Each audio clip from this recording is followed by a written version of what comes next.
Hey, welcome back, everyone. It is Visionary Wellness. I am Charita Raél, the Vision Catalyst, and we are nearing the end. I mean, like every episode, I'm realizing we're getting closer and closer to the end of exploring the business body journey in season two. Okay.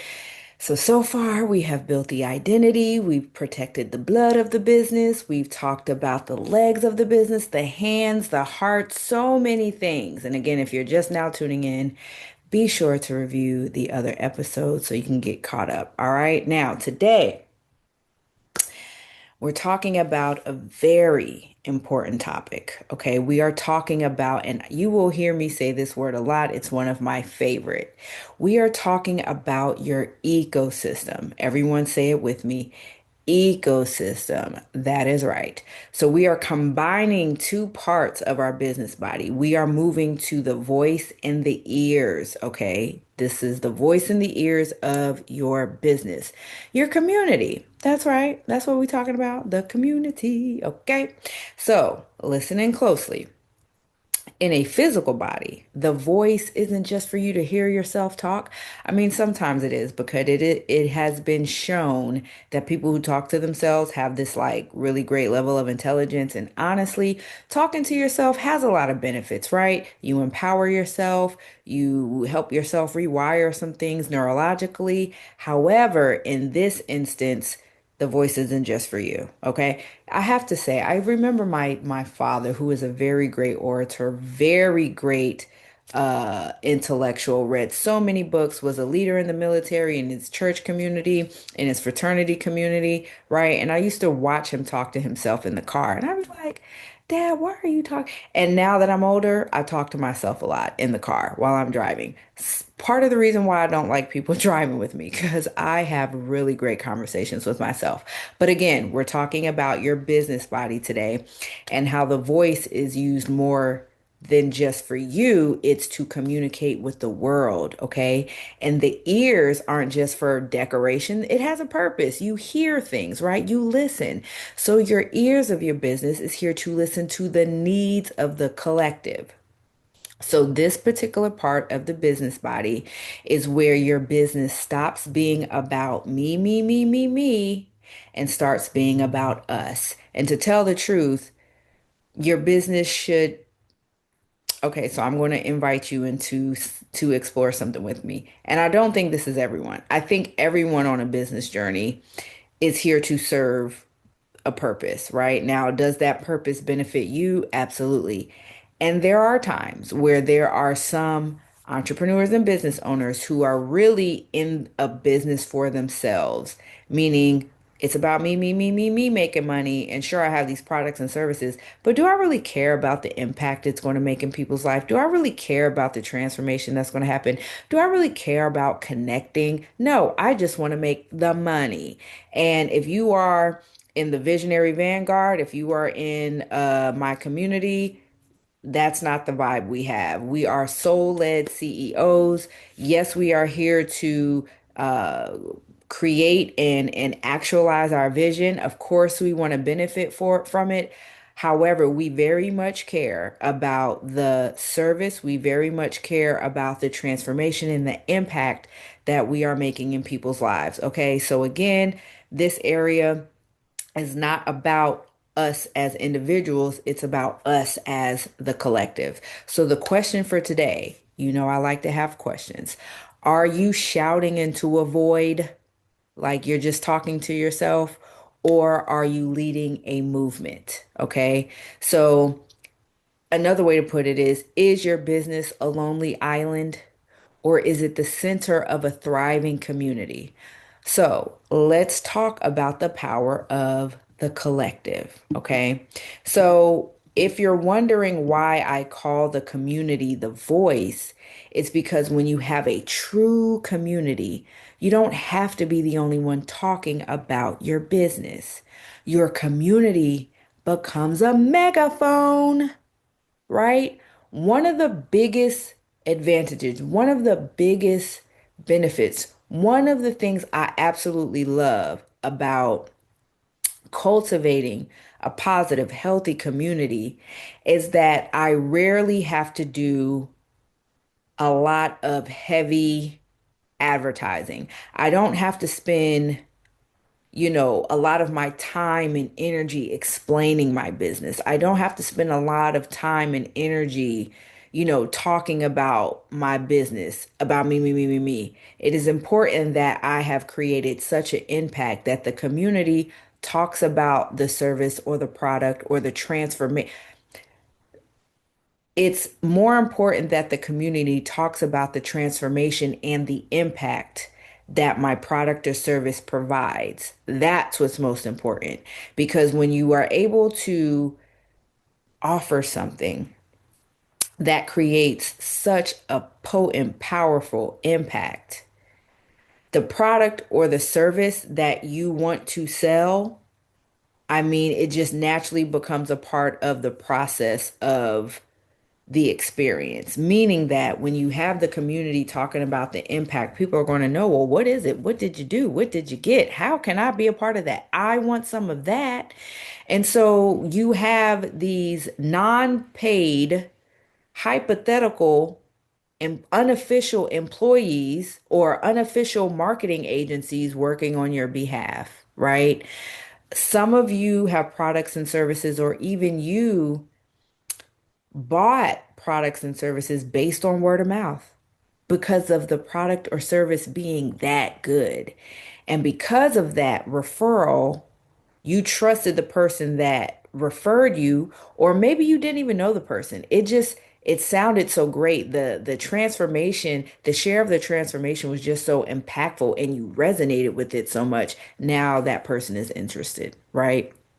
So again, the community becomes your megaphone. And this goes back to the episode we talked about reputation, right? Because these two go together. Your reputation is curated, cultivated, it's empowered or dismantled by community. So when you have community not only speaking on your business in regards to the brand itself, but the experience it has in the exchange, and then the transformation that happened according to the product or service that you offer, the community becomes your megaphone. Write that down. Community becomes my megaphone. Okay. We want that. So again, let's take it back to fifth grade, y'all. Let's take it back to middle school, elementary, wherever you were when you were in a choir. Was anyone ever in like the school choir, right? So of course you had the lead soloist. Maybe you were the lead soloist. Maybe you wanted to be the lead soloist, but for some reason you was in the choir. That happened to me once, but we won't get into it. I thought I was killing it, but I was just not in a good way. Okay.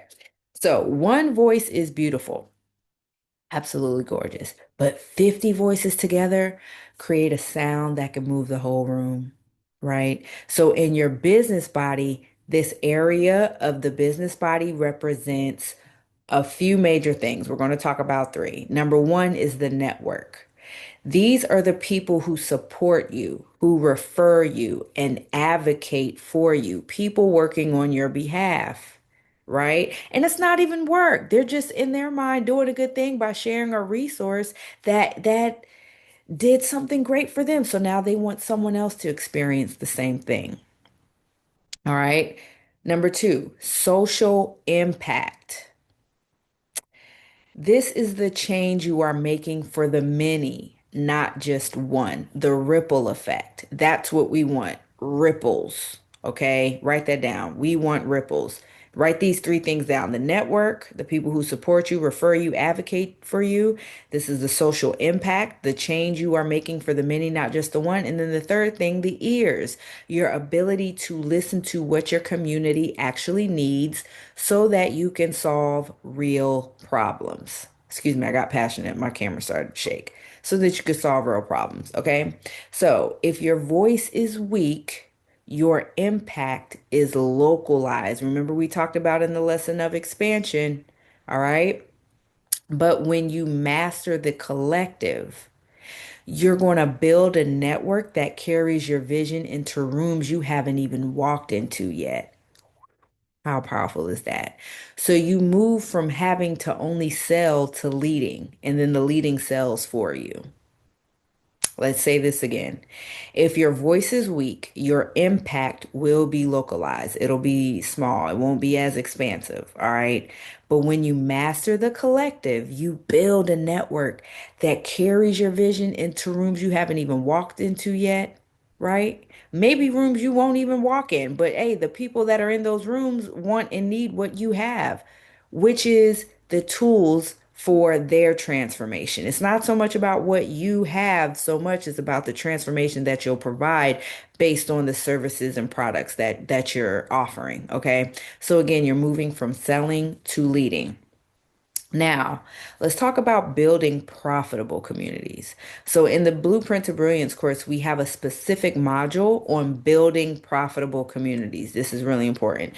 So, I teach my visionaries that, and when I say my, they don't belong to me. These are just the people who are in the Visionary Vanguard community. All right. So, I teach the visionaries that a community isn't just a Facebook group or a follower count,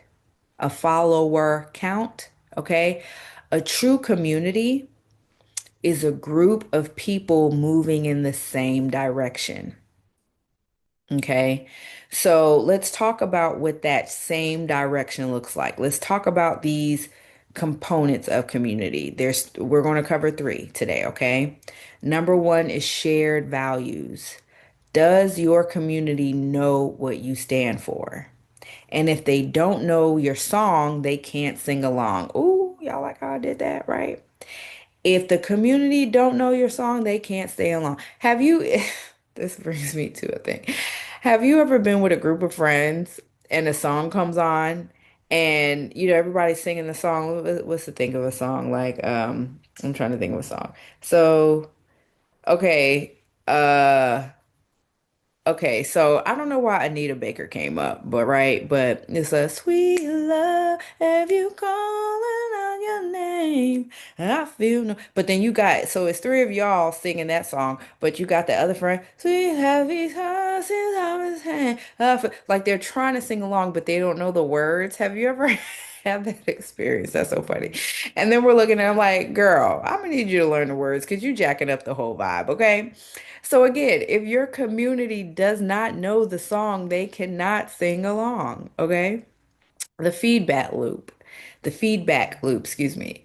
So we use the ears of the business to listen, and that's important because what they are you start to learn what they are struggling with when you use the ears to listen. You learn what they're struggling with, you learn what they are celebrating, and this is how you're able to innovate and stay relevant and stay in business because now you're creating products and services that sell themselves. Why? Because you're meeting the needs of the community, and you know the needs. Why? Because you listened. Okay.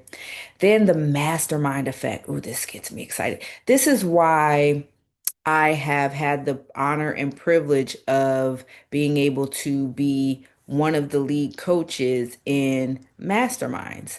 And so, what the mastermind effect does is we look at who is in your inner circle, right? So, take a look at who is in your inner circle and ask yourself, are you surrounded by people who stretch your voice or people who tell you to whisper? And I've had some experiences. They may not have been masterminds, but groups of people, right? And I'm sure many of us have been in certain circles where it's like, yeah, over here I get to stretch my voice. I get to, be as loud as I want to, not in a disruptive way, but to be empowered in this space because certain groups know how to have a hierarchical approach, not hierarchical, but hierarchical, where leadership is circular, right? Even traveling to foreign countries, being in rooms where chiefs are among chiefs because the whole city or country that they're in, there's issues, right? There's things that need to be talked about. And so if this chief is over here, that chief is over there, they know how to come together to create a solution that benefits everybody. Is there contention? Of course. Is there differences of opinions? Of course. But guess what? They have one vision in mind, right? And it takes a certain kind of humility to be able to say, you know what? Even though I had this idea, yours is, it's more fitting, it's better, hey, so why not, right? Okay. And then you have the circles where they want you to whisper. They want you to stay small because you being empowered, threatens their sense of authority, their sense of power, right? So again, in the Blueprint to Brilliance class, we talk about collective health. So if your community is toxic, your business body gets sick. And so we show you how to curate a network that nourishes you while you lead them. All right. And coming up, you'll also witness more communities that I tap into that, hey, these are healthy environments. Okay. So now, as always, y'all, we like to get practical. Let's get into some strategy. We're going to do another audit. Y'all know I love me some audits. And I call this the Echo Audit. So I want you to take a look at your current network, okay? And I'm looking at the lighting, the sun, I had to let the sun in. So excuse the half face, okay? So I want you to take a look at your current network and ask these three questions. Again, right, get your pen and paper if you don't have it already.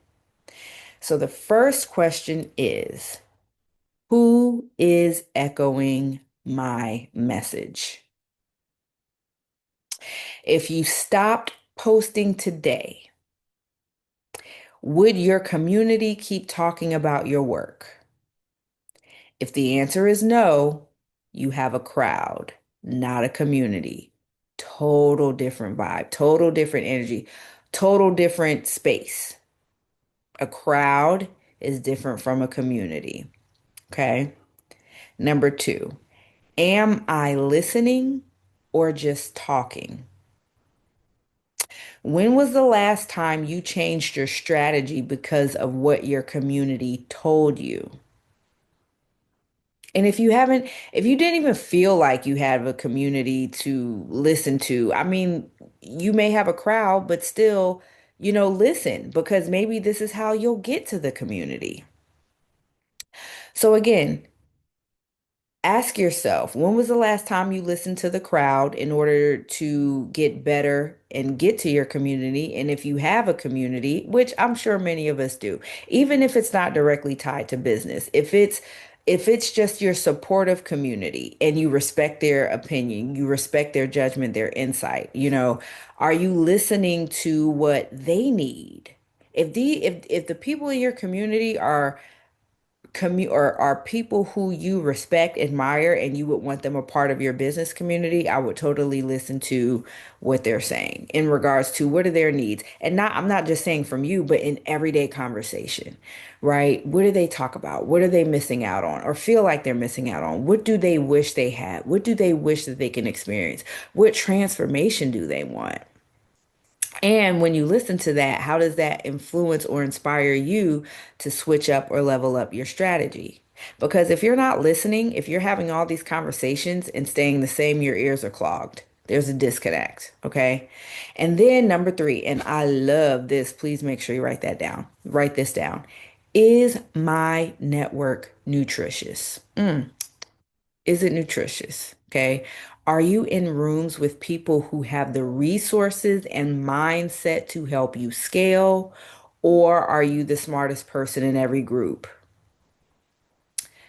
Take a look at that. I never want to be the smartest person in all my groups. I love being in groups where people are smarter than me in different areas. Absolutely.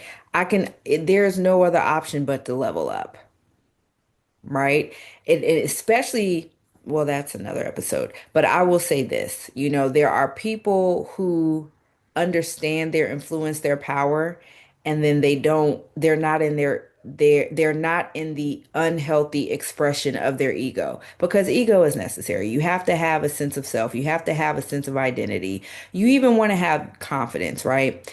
However, it's not soul-led CEOs don't lead from that space of the unhealthy ego, okay? And that can be subjective, right? So again, it goes back to what you find in your values, what's in your moral code, your moral fiber, right? And being the smartest person in every group there's a lot of things behind that. We won't get into that here. However, just ask yourself that question. Are you in rooms with people who have resources and the mindset to help you scale, or are you the smartest person in every single group? You may be the smartest person in some groups because this is why you may be the mentor or the coach or the expert, right? However, in all groups, then how will you level up? So, to build a movement, you have to be willing to share the stage. You have to realize that your vision is the spark, but the community is the fuel. So, when you master this particular area in life, you don't just have customers, you have an army. Okay. If you think about some of the biggest leaders that have existed throughout history, even when they're dead and long gone, they have had such an impact of transformation, of inspiration, of change, that their legacy, their message, their mission, sometimes their medicine has existed long after they've left this earth, right? You have businesses today that have existed long after the original founder or CEO has passed on. And it's because they have built a community that has been dedicated to carry on their legacy. I mean, for-profit businesses, nonprofit businesses, special interest groups, right? So the community is your fuel to your spark. Very important. Because again, the community has to be inspired by something to remain the fuel. All right. So again, it's not just having customers, it's having an army. Okay. So again, when it comes to being a visionary, no visionary was meant to carry the vision alone. The collective is where your power as a visionary is multiplied. And it's time to find your tribe and raise your voice. If you haven't found one already, it's time. Okay? Because again, this takes a lot of weight off of you. It's sharing the resource of vision, sharing the resource of inspiration, sharing the resource of empowerment, spreading impact. And so really sit and think about that, right? Because none of us are meant to do it by ourselves. And so, as always, you have an action step. I need you to go ahead and open up your business body audit and go to this area of community. All right. And again, rate your strength of this network from 1 to 10. And if you feel like you're just out here shouting in the wind, we got to build you a megaphone. Okay. We got to build you a megaphone. So if you are ready to build a profitable community that loves your mission just as much as you do, I'll see you inside the Blueprint to Brilliance course. All right. So the next step, if you have not done this already, and if you're on episode 11, hopefully you have definitely did this. But if you're just tuning in, you're just meeting me, I'm so grateful. Hey, hey, hey, hey, hey. But I want you to click the link in the description and get your free business body audit, okay? And let's see if your community is ready to help you scale. Now, here's the thing. I don't care what stage of business you're in. It's never too late to start. I don't care if you start here, if you go back to lesson one, the point is just go through all of the areas of your business body, okay? Because why? It's an ecosystem. So just like you have community, I want you to think of the different areas of the business body being a whole community of different aspects, gifts, skills, and talents and impact that creates an ecosystem that will help you thrive. All right. So again, family, I am Charita Raél, the Vision Catalyst, where we are trading isolation for impact. Write that down. I'm trading isolation for impact. So as always, stay aligned, stay empowered, and I will see you in the last session for the grand finale, which is area 12 of your business body, the spirit, the essence of your business. All right. Thanks for tuning in.